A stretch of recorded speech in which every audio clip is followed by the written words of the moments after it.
Okay, మనం ఇప్పుడు ప్రార్థన అనే టాపిక్ని మనం ముగించుకోబోతున్నాం. ఈ క్లాస్లో మనం ఏం చేయబోతున్నామంటే జీసస్ వే ఆఫ్ ప్రేయర్, అంటే యేసు ప్రభు చేసిన ప్రార్థన విధానం. ఓకేనా, ఆయన చేసిన ప్రార్థన విధానం ఏంటో మనం చూడబోతున్నామండి. ఐ థింక్ దీంతో మనం ప్రార్థన అనే టాపిక్ని క్లోజ్ చేసుకుంటున్నాం. ఓకే, ఇప్పుడు మనం చూద్దాం జీసస్ వే ఆఫ్ ప్రేయర్. యోహాను సువార్త 17:1-26 యోహాను సువార్త 17:1-26.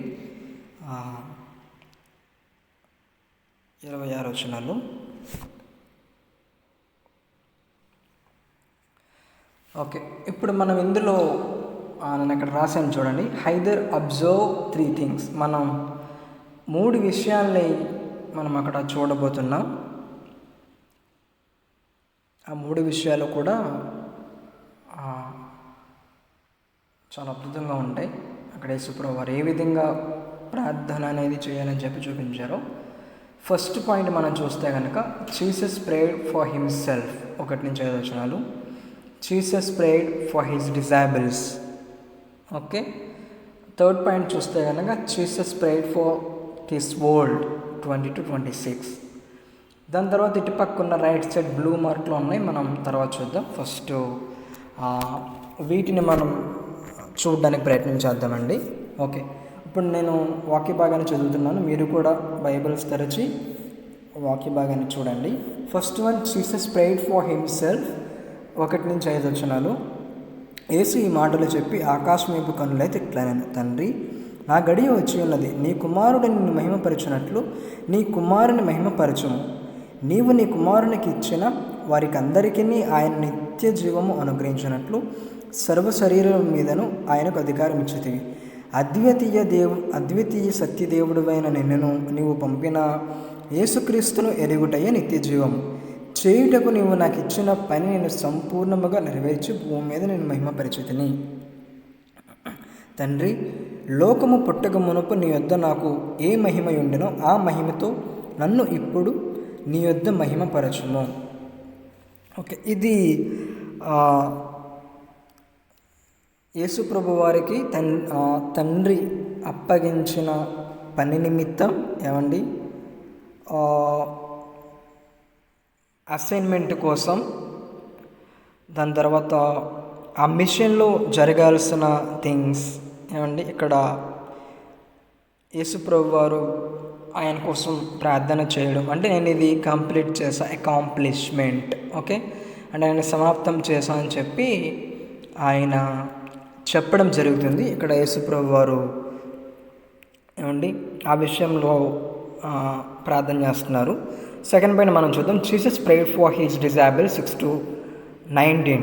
ఓకే, లోకము నుండి నీవు నాకు అనుగ్రహించిన మనుష్యులకు నీ నామము ప్రత్యక్ష పరిచితిని. వారు నీ వారై ఉండిరి, నీవు వారిని నాకు అనుగ్రహించితివి. వారు నీ వాక్యము గైకొని ఉన్నారు. నీవు నాకు అనుగ్రహించిన మాటలు నేను వారికి ఇచ్చినను. వారు ఆ మాటలను అంగీకరించి నేను నీ యొద్ద నుండి బయలుదేరి వచ్చుతని నిజముగా ఎరిగి నీవు నన్ను పంపితువని నమ్మిరి గనుక నీవు నాకు అనుగ్రహించినవని నీ వలనే కలిగినవని వారు ఇప్పుడు ఎరిగి ఉన్నారు. నేను వారి కొరకు ప్రార్థన చేయుచున్నాను, లోకము కొరకు ప్రార్థన చేయటలేదు. నీవు నాకు అనుగ్రహించి ఉన్నవారు నీ వారైనందున వారి కొరకే ప్రార్థన చేయుచున్నాను. నావన్నీ నీవి ఉన్నావి, వారెందు నేను మహిమపరచబడి ఉన్నాను. నేను ఇక లోకంలో ఉండను కానీ వీరి లోకంలో ఉన్నారు. నేను నీ యొద్దకు వచ్చుచున్నాను. పరిశుద్ధులమైన తండ్రి, మనం ఏకమైనలాగన వారు ఏకమై ఉండినట్లు నీవు నాకు అనుగ్రహించి నీ నామం ముందు వారిని కాపాడము. ఇక్కడ రెండో పాయింట్లో యేసు ప్రభు వారు శిష్యుల కోసం ప్రార్థన చేస్తున్నట్లు మనం చూస్తున్నామండి. అవి ఏంటి అన్నదాన్ని మనం అర్థం చేసుకోవడం కోసం నేను ఇక్కడ బ్లూ మార్క్లో ABC అనే పాయింట్స్ ఇచ్చా. అర్థమైందా మీకు? ABC అనే పాయింట్స్ ఇచ్చాను. ఇప్పుడు మనం చూద్దాం Jesus prayed for his disables. ఓకేనా, అందులో యేసు ప్రభు వారు ఏం చేశారంటే make them to be unity. ఏమండి ఇక్కడ యేసు ప్రభు వారు చేసిన తండ్రికి ప్రార్థన చేసిన ఒక టాపిక్ శిష్యుల కోసం ఏంటి అంటే, వారు ఏకమై ఉండులాగున చెయ్యి, ఎలాగా మీరు నేను ఏకమై ఉండలాగున. అది యేసుప్రభు వారు ఇక్కడ చెప్తున్న విషయం. అంటే the relation between or betwixt okay father and Jesus as well as between disciples okay each other. వాళ్ళ యునైట్గా అంటే ఒకే ఆలోచన, ఒకే తలంపు, ఆ సెన్స్లో వారు ఉండులాగానే చేయమని యేసుప్రభు వారు ఇక్కడ అడుగుతున్నారు. దాని తర్వాత, నేను వారి యొద్ద ఉండగా నీవు నాకు అనుగ్రహించిన వారిని నా ముందు కాపాడితేని నేను వారిని భద్రపరిచింది కనుక లేఖ నెరవేరినట్లు నాశన పుత్రుడు తప్ప వారు ఎవడనూ నశింపలేదు. ఇప్పుడు నేను నీ యొద్దకు వచ్చుచున్నాను, నా సంతోషము వారి యందు పరిపూర్ణమగినట్లు లోకమందు ఈ మాట చెప్పుచున్నాను. వారికి నీ వాక్యం ఇచ్చి ఉన్నాను. నేను లోక సంబంధిని కానట్టు వారును లోక సంబంధులు కారు కనుక లోకము వారిని ద్వేషించను. నీవు లోకము నుండి వారిని తీసుకొని పొమ్మని ప్రార్థించడం లేదు, కానీ దుష్టు నుండి వారిని కాపాడమని ప్రార్థించున్నాను. ఇక్కడ ఆగుదాం. ఓకే, ఇక్కడ యేసే చేసిన ప్రార్థనలో బి అండ్ సి ఒకే కిందకు వస్తాయి. ఒకటే, protect them from the devil and temptations. Okay, ఇక్కడ యేసుప్రభు వారు చెప్పిన విషయం ఏంటంటే, నేను లోక సంబంధిని కానట్టు వారును లోక సంబంధులు కారు. సత్యం మందు వారిని ప్రతిష్ఠ చేయము, నీ వాక్యమే సత్యం. నువ్వు నన్ను లోకమునకు పంపిన ప్రకారం నేను వారిని లోకమునకు పంపుచున్నాను. వారును సత్యమందు ప్రతిష్ఠ చేయబడినట్లు వారి కొరకే నిన్ను ప్రతిష్ఠ చేసుకొని చున్నాను. అంటే ఇక్కడ యేసుప్రభు వారు శిష్యుల కోసం ఏమని ప్రార్థన చేస్తున్నారంటే, నేను లోక సంబంధిని కాను. అంటే యేసుప్రభు వారు పరలోకం నుండి వచ్చారు కాబట్టి ఆయన తండ్రితో అంటున్నారు ఏమని, నేను లోక సంబంధిని కానట్టు వీరు కూడా లోక సంబంధులు కారు. దాని ఉద్దేశం ఏంటంటే అక్కడ we will be in the world but we are not of the world. అర్థమైందా? మనము లోకములోనే ఉంటాం, లోకములో కలిసే ఉంటాం, కానీ మనము లోకానికి చెందిన వారం కాము. అర్థమైందా మీకు? అది అంటే మనము లోకంలో ఉంటూనే లోకము యొక్క ఇన్ఫ్లుయెన్స్ మన మీద పడకుండా ఒక శిష్యురాలుగా ఉంటూ మన ఇన్ఫ్లుయెన్స్ అంటే యేసే మనకిచ్చిన ఆ లైట్ ఓకే ఆ వెలుగు అనే మన క్యారెక్టర్ ద్వారా, మన డీడ్స్, మన ప్రవర్తన ద్వారా ప్రపంచంపై ఇన్ఫ్లుయెన్స్ చేస్తాం, ఇంపాక్ట్ చూపిస్తాం. అంతేగాని మనం ఇన్ఫ్లుయెన్స్ అయిపోం లోకం ద్వారా. దాని తర్వాత అన్నమాట ప్రొటెక్ట్ దెమ్. అంటే ఇక్కడ దేవుడు, ఇక్కడ యేసుప్రభు వారు వాడిన ఎనాలజీ గ్రామటికల్గా ఏంటంటే, శోధన అనేది వచ్చినప్పుడు దాని నుండి బెదిరి పారిపోకుండా వారిని కాపాడము అంటే వారికి ఆ ధైర్యాన్ని, ఆ బ్రేవ్నెస్ని దయచేయమని చెప్పి ఇక్కడ యేసుప్రభు వారు చెప్పిన అర్థం. ఓకే, థర్డ్ పాయింట్ చూద్దాం. Jesus prayer for this world 20:20-26. Okay, మరియు నీవు నన్ను పంపితమని లోకము నమ్మునట్లు తండ్రి నాయందు నీవును నీయందు నేనును ఉన్నలాగన వారును మనయందు ఏకమై ఉండవాలని వారి కొరకు మాత్రమే ప్రార్థించడం లేదు, వారి వాక్యము వలన నాయందు విశ్వాసించే వారందరూ ఏకమై ఉండాలని వారి కొరకు ప్రార్థించున్నాను. ఓకే, ఇప్పుడు ఇక్కడ దేవుడు అంటే యేసుప్రభు వారు చేసిన ప్రార్థన ఈ లోకం కోసం ప్రార్థన చేస్తారు. ఏమని? రిలేషన్ అంటే మనమిద్దరం ఏకమై ఉండులాగున ఈ లోకము కూడా ఆ యూనిటీ ఆ యూనిక్నెస్ అనేది కలిగి ఉండాలని చెప్పి యేసుప్రభు వారు ఇక్కడ ప్రార్థన చేయడం జరుగుతుంది. దీన్ని బట్టి మనకి ఇక్కడ ఒక విషయం అర్థమవుతుంది. అదేంటంటే, ఈ ప్రార్థనలో ఎక్కడ కూడా మనకి యేసుప్రభు వారు ఫిజికల్ థింగ్స్ అంటే నాకు ఆకలేస్తుంది, నాకు వస్త్రాలు కావాలి, అవి కావాలి, ఇవి కావాలి, అవి ఏమి అడిగినట్టు మనకు కనిపించవు. ఇదంతా కింగ్డమ్ అంటే దేవుని రాజ్యానికి సంబంధించిన ప్రార్థనగానే మనకు అనిపిస్తుంది. అంటే గాడ్ సెంటర్డ్ ప్రేయర్ మాట. మన ప్రార్థన కూడా ఏమండి యేసుప్రభువు వారు చేసిన ప్రార్థన వలె వాల్యూగా ఉండాలి తప్ప it should not be as invalid. ఏమండి అది అనర్హమైన దానిగా ఏమండి విలువ లేని దానిగా ఉండకూడదు. ఈ రోజుల్లో చాలామంది పాస్టర్లు ఏమండి ప్రార్థన చేస్తారు. వాళ్ళు ఎందుకు ప్రార్థన చేస్తారంటే వాళ్ళు హైలైట్ అవ్వడం కోసం, వాళ్ళు ఏమండి గొప్ప అవ్వడం కోసం ప్రార్థన చేస్తారు అండి. చేతులుంచి అలా చేసి ఎందుకు అలా చేస్తారంటే ప్రజలు వారు నమ్మి ఏమండి ప్రజలు పాస్టర్స్కి దగ్గరగా పాస్టర్స్ కోసం వారి మీద నమ్మకం ఉంచి వారిని ఆరాధించాలనే ఉద్దేశం వాళ్ళది. అంటే మ్యాన్ సెంటర్డ్ కదా, ఏమండి మనిషే కనిపిస్తున్నాడు కదా మన ప్రార్థనలో, ఏమండి అది ఇక్కడ ఉద్దేశం. ఏమండి చాలామంది పాస్టర్స్ కానీ విశ్వాసులు కానీ ప్రార్థన చేస్తారు. ఆ ప్రార్థనలు ఎక్కడ కూడా మనకి దేవుడు కానీ ఆయన ఏమండి చొరవ కానీ మనకి కనిపించదు. ఎంతకాలం చూసినా, ఎప్పుడు చూసినా, ఎంతసేపు చూసినా వాళ్ళే మనకి కనిపిస్తారు. ఏమండి అందుకే కదండి చాలామంది విశ్వాసులు కూడా పాస్టర్ని దేవుడి కంటే ఎక్కువగా భావించి ఏమండి ఇండైరెక్ట్గా వాళ్ళని దేవుడి కంటే ఎక్కువగా ఆరాధిస్తున్నారు, ఏమండి పూజిస్తున్నారు. పైకి ఏదో దేవుడు అంటారు కానీ లోపలంతా పాస్టర్సే కదండి. ఓకే, మనం ఇప్పుడు ఇది చూసాం, జీసస్ వే ఆఫ్ ప్రేయర్. ఏమండి 3 థింగ్స్ మనం చూసాం. ఓకే, ఇప్పుడు మనం నెక్స్ట్ స్లైడ్లోకి వెళ్దాం. Okay, process of remain in master. Okay, దాని తర్వాత యేసుప్రభు వారు ఒక విషయాన్ని చెప్పడం జరుగుద్ది. అదేంటంటే మనం ఇప్పుడు చూద్దాం. యోహాను సువార్త 8:31. యోహాను సువార్త 8:31. కాబట్టి యేసు తాను నమ్మిన యూదులతో, మీరు నా వాక్యమందు నిలిచిన వారైతే నిజంగా నాకు శిష్యులై ఉండి సత్యము గ్రహించెదరు. ఓకే, ఏమండి ఇక్కడ మనము అర్థం చేసుకోవాల్సిన ఏమండి ఒక విషయం, ఇంకొక వాక్య భాగాన్ని మనం ఆలోచిస్తే కనుక అదే యోహాను సువార్త 15వ అధ్యాయం 1 నుంచి 10 వచనాలు. మనందరికీ వాక్య భాగం బాగా సుపరిచితం. మళ్ళీ ఒకసారి మనం చూద్దాం. అంతా కాదు కానీ కొన్ని వచనాలు మనం చూద్దాం. నేను నిజమైన ద్రాక్షవల్లిని, నా తండ్రి వ్యవసాయకుడు. నాలో ఫలింపని ప్రతి తీగను ఆయన తీసి పారవేయను. ఫలించు ప్రతి తీగ మరి ఎక్కువగా ఫలింపవాలనని దానిలోని పనికిరాని తీగలను తీసివేయను.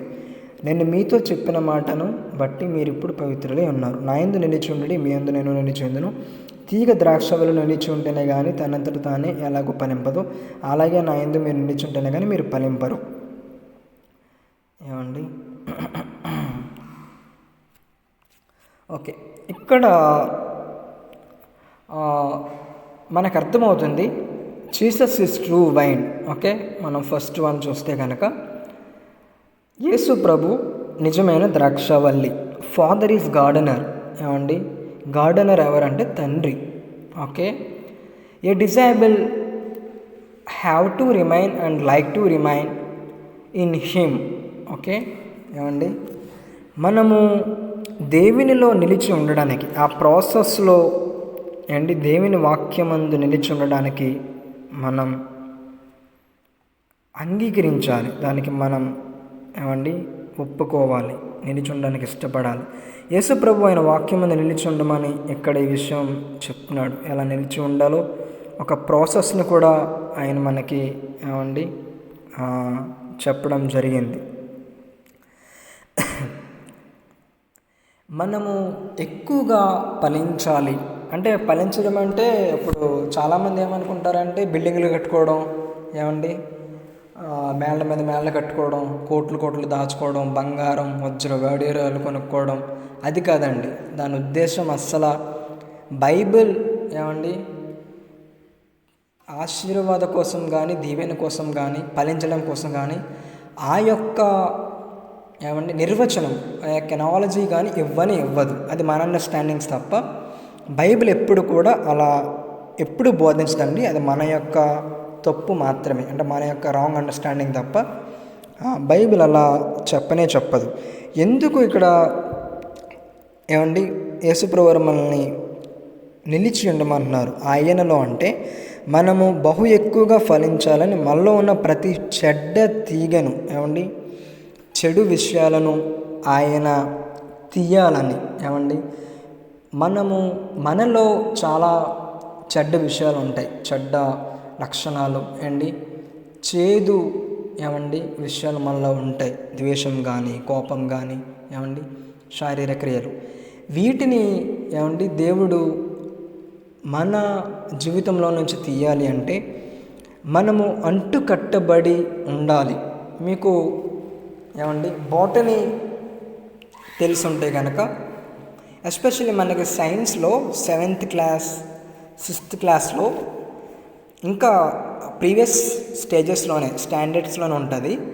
మనకందరికి తెలిసిన విధంగా ఒక చెట్టు కొమ్మని కట్ చేసి దాన్ని మంచి చెట్టుకి అది చెడ్డ చెట్టు, అది ఫలింపని చెట్టు అయినప్పటికీ దాన్ని తీసుకొచ్చి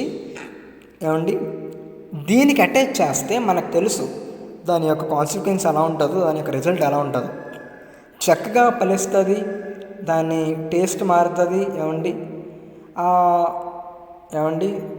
దాంట్లో ఉన్న బిట్టర్నెస్ పోయి దీంట్లో ఉన్న మాధుర్యం అది యాడ్ చేసుకుంటుంది. అదే కదా మన సైన్స్లో చదువుతాం, ఇదే జరుగుద్ది మనకి. ఇక్కడ యేసుప్రభు వారు చెప్తున్న విషయం అదే. ఎప్పుడైతే మనం ఆయనతో అంటు కట్టబడి ఉంటామో మనలో శాంటిఫికేషన్, పవిత్రీకరణ పరిశుద్ధత అనే ఒక ప్రాసెస్ అనేది జరుగుతుంది. అది మనం అర్థం చేసుకొని మనం దేవులో నిలిచి ఉండటానికి మనం కష్టపడాలి. ఒకసారి మనకు అది అర్థం కావడం కోసం హెబ్రీ పత్రిక 12:4 నుంచి 5 వచనాలు చూద్దాం.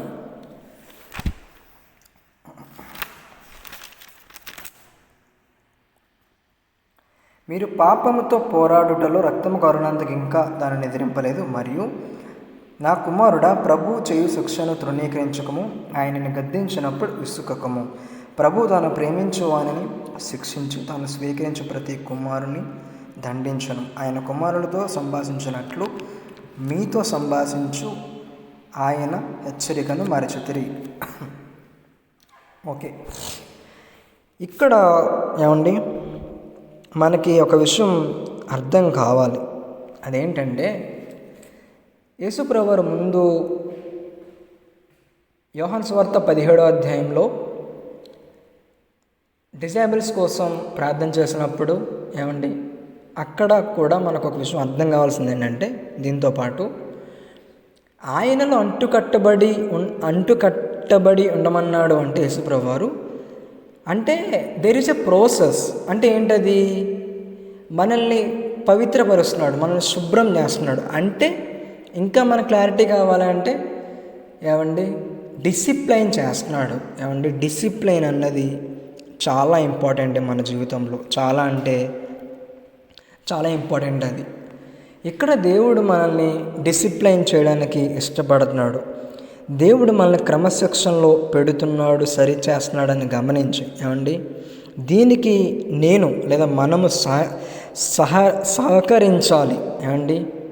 దాన్ని మనం అంగీకరించి దేవుడు ఆయనలో నుండి దేవుడు మనల్ని ఆయనలో ఉంచి, ఆయనలో అంటు కట్టబడి ఉంచి దేవుడు మనల్ని శాంటిఫై చేస్తున్నాడు, శుభ్రం చేస్తున్నాడు, కడుగుతున్నాడు అన్న విషయాన్ని మనం గ్రహించాలి. క్రమశిక్షణ చేస్తున్నాడు. ఒక డిజైబుల్ జీవితంలో క్రమశిక్షణ అనేది చాలా ఇంపార్టెంట్ అండి, చాలా అంటే చాలా ఇంపార్టెంట్. ఒకవేళ మనం దీనికి అంగీకరించకపోతే కనుక దేవుడు మనల్ని ఆయనలో ఉండడానికి ఒప్పుకోడు. ఆయన మనల్ని కట్ చేసి నరకంలో వేస్తాడు. మనము బహుగా ఫలించటం వల్ల దేవుడు నాలో ఉన్న చెడ్డ తీగలను తీసివేయడం ద్వారా మనము యేసుక్రీస్తు శిష్యులమైన ప్రజలు తెలుసుకుంటారు. యేసు ప్రభు వారు ఇక్కడ యోహాను సువార్త 15వ అధ్యాయంలో చెప్పిన మాట, మీరు బహుగా ఫలించాలంటే నాలో ఉండాలి. అంటే మనము ఆత్మ విషయంలో ఫలించాలంటే ఆయనతో అంటుకట్టబడి ఉండాలి. ఏమండి, దాని తర్వాత ఆయన 7వ వచనంలో అలా అంటారు, మీరు నాకు వేరుగా ఉండి ఏదీ సాధించలేరు. అంటే మనము ఎదగాలి ఆత్మీయంగా, ఆత్మ ఫలములో అంటే we should be in the true wine. ఏమండి, మనము యేసుక్రీస్తులో ఉండాలి. ఆ గార్డెనర్ అంటే తండ్రి గైడెన్స్లో మనం ఉండాలి. అప్పుడైతేనే కానీ మనం ఫలించలేము. ఏమండి, వాళ్ళ యొక్క గైడెన్స్, వాళ్ళ యొక్క వాళ్ళు మన డిసిప్లైన్ చేస్తున్నప్పుడు మనలో ఆ రిజల్ట్స్ అనేవి మనకి బయటికి వస్తూ ఉంటాయి. అది యాక్చువల్లీ యేసుప్రభు ఇక్కడ చెప్పాలనుకుంటున్న విషయం. ఏమండి, ఎప్పుడైతే మనం ఇలా చేస్తామో ప్రజలు ఆటోమేటిక్గా తెలుసుకుంటారు మనము యేసుప్రభు శిష్యులమని. ఏమండి, మనలో ఉన్న చేదైన అనవసరమైన తీగలన్నీ కట్ అవుతున్నప్పుడు, మనలో ఆత్మ ఫలం మనలో పెంపొందిస్తున్నప్పుడు, అది మనలో ఎదుగుతూ ఉన్నప్పుడు, దానికి మనం సహకరిస్తున్నప్పుడు ఈ ప్రపంచం తెలుసుకుంటుంది మనం యేసే శిష్యులమని. ఇక నేను ప్రపంచం అన్నాను కదా అని కొంపదీసి మీరు మొత్తం అమెరికా, ఆస్ట్రేలియా ఏంది అనుకోకండి. ప్రపంచం అంటే మన చుట్టుపక్కల ఉన్న వీధి, మన చుట్టుపక్కల ఉన్న మనుష్యులు, వాళ్ళు నా దృష్టిలో ప్రపంచం అంటే. ఓకే, క్రమశిక్షణ అంటే కనుక ఇక్కడ discipline is most important. Okay, last point is most important. 3 things are most important అండి, గుర్తుపెట్టుకోండి. Okay, remain, accept, bear fruits. నిలిచి ఉండాలి క్రీస్తులో, మనం దానికి అంగీకరించాలి. మనం అలా అభివృద్ధి పొందడానికి. ఎందుకంటే మనలో ఉన్న చేదైన వేర్లు, మనలో ఉన్న కోపం, ద్వేషం అవన్నీ తీసుకోవడానికి కొన్నిసార్లు మనం అభ్యంతర పడతాం, కొన్నిసార్లు మనకి ఇబ్బందిగా ఉంటుంది. అయినా సరే మనం దాన్ని ప్రేమతో అంగీకరించి మనం ముందుకు కొనసాగడానికి ఇష్టపడాలి. అప్పుడే మనం ఫ్రూట్ అనేది బయటకు వస్తుంది, ఫలం అనేది మనం ఫలిస్తాం. అది ఫలించాలి అండి, ఆప్షనల్ కాదు. మనం ఆ ఫ్రూట్ అనేది ఫలించాలి. ఓకే, మనం ఇప్పుడు చివరిగా చూద్దాం రియల్స్ of the remaining in God's word. Okay, దేవుని వాక్యంలో క్రీస్తులో మనం నిలిచి ఉండిన ఎడల దాని యొక్క ప్రతిఫలం ఏంటో మనం చూద్దాం. First one, discipline life. మనకి క్రమశిక్షణతో కూడిన జీవితం మనకు వస్తుంది. ఇది చాలా ఇంపార్టెంట్ అండి. దేవుడు డిసిప్లైన్ని ఆయన మోస్ట్ ప్రామినెంట్ థింగ్ ఆయన తీసుకుంటారు. మీరు ఓల్డ్ టెస్టిమెంట్ కనుక చదివితే సొసైటీ అనేది ఎలా నడవాలో, ఎథిక్స్ ఎలా ఉండాలో, లా అనేది ఎలా ఉండాలో, ఒక కాన్స్టిట్యూషన్, కంట్రీకి సంబంధించిన కాన్స్టిట్యూషన్ అంటే రాజ్యాంగం ఎలా ఉండాలో, అసలు అదంతా ఇచ్చిందే దేవుడు. ఆ డిసిప్లైన్ని, ఆ ఎథిక్స్ని అంతా చెప్పింది మెన్షన్ చేసిందే దేవుడు ఓల్డ్ టెస్టిమెంట్లో. దాని నుంచి ప్రపంచం కాపీ చేసింది. ఒక విశ్వాస జీవితంలో, ఒక క్రైస్తవుడి జీవితంలో, ఒక శిష్యుడి జీవితంలో డిసిప్లైన్ లైఫ్ అనేది చాలా ఇంపార్టెంట్. ఎలా పడితే అలా ఉంటే కుదరదు, డిసిప్లైన్ లైఫ్ ఉండాలి. Cut off the weakness, second point. ఎప్పుడు ఇది జరుగుద్ది అంటే మనలో ఉన్న వీక్నెసెస్, మనం ఎప్పుడైతే అంటుకట్టబడి ఉంటామో మనలో ఉన్న ఆ వీక్నెసెస్ అనేవి తొలగిపోతాయి. దేవుడు వాటిని కట్ చేస్తాడు మన నుంచి, ఆ చేయదని వేర్ని. ఇది మన యొక్క రిజల్ట్స్, ఏసైలో ఉన్న ఏసైలో నిలిచి ఉంటే వచ్చే results. Third point, spiritually become strong and knowing Christ. ఆత్మీయంగా మనం బలపడతాం, క్రీస్తుని మనం తెలుసుకుంటాం. Thereby the world will know that we are the disciples of Christ Jesus. అందును బట్టి లోకం తెలుసుకుంటుంది ఏమని, మనము క్రీస్తు యొక్క శిష్యులమని. అదే యేసుప్రభువు మత్తయి సువార్త 5వ అధ్యాయం 16వ వచనంలో అదే అంటారు. ఇందుని బట్టి ఈ లోకం తెలుసుకుంటుంది ఏమని, మీరు నా శిష్యులని. దేన్ని బట్టి, మీరు బహుగా ఫలించటం వలన. మీరు ఆ, చూపించిన ఆ డీడ్స్, ఆ వర్క్స్, ఆ యాక్షన్స్ ఏమంటే ఆ క్రియల వలన తెలుసుకుంటుంది. So it's depends upon us. మనం ప్రపంచానికి ఏమండి ఈ విధంగా మనం క్రీస్తుని పరిచర్య చేస్తాం మన ప్రవర్తన ద్వారా, మన క్రియల ద్వారా. Last point, which means influence of the డిజైబుల్ on this society, refraction takes place. ఏమండి అంటే అల్టిమేట్గా ఇక్కడ యేసయ్య కోరుకుంటున్న ఒక విషయం, మన ప్రార్థన ద్వారా అయినా, మన డైలీ లైఫ్ ద్వారా అయినా ఏమండి ఒక శిష్యుడి నుంచి యేసయ్య కోరుకుంటుంది ఇన్ఫ్లుయెన్స్ అండి, ఇంపాక్ట్. ఇంకొక వర్డ్ చెప్పాలంటే ఇంపాక్ట్. అంటే సొసైటీలో బ్రతుకుతున్న మనం ఏమండి ఈ ప్రపంచం మీదకి ఒక ఇన్ఫ్లుయెన్స్ తొయ్యాలి, ఇన్ఫ్లుయెన్స్ చెయ్యాలి, ఇంపాక్ట్ చెయ్యాలి. అది ఎలా అంటే క్రియల ద్వారా ఫలించుట వలన ఏమండి మనము ఆత్మలో ఫలించుట వలన ఈ దునియా, ఈ ప్రపంచం తెలుసుకుంటుంది వీళ్ళు దేవుని బిడ్డలు అని. ఏమండి అది మనం ఇక్కడ గమనించాలి. మీకు రిఫ్రాక్షన్ అనే వర్డ్ తెలిసే ఉంటుంది. ఇది మనకి ఫిజిక్స్లో వాడే పదం, ఎస్పెషల్లీ లైట్ అనే సబ్జెక్ట్లో, టాపిక్లో దీన్ని మనకు వాడతారు. ఎప్పుడైతే లైట్ ఏమండి ట్రావెల్ చేసి ఒక ఆబ్జెక్ట్ మీద పడుతుందో, ఆబ్జెక్టు ఏమండి ఫర్ ఎగ్జాంపుల్ ఎర్త్ని తీసుకుంటే, ఆ ఎర్త్ ఏమండి దానిని అబ్జర్వ్ చేసుకుంటుంది, లైట్ని. ఓకే, అబ్జర్వ్ చేసుకొని మిగతా దాన్ని రిఫ్రాక్ట్ చేస్తుంది. రిఫ్రాక్ట్ మీకు ఇంకా క్లారిటీగా అర్థం కావాలంటే for example okay the moon, దాన్ని మనం చూస్తున్నాం కాబట్టి మీకు బాగా అర్థమవుతుంది.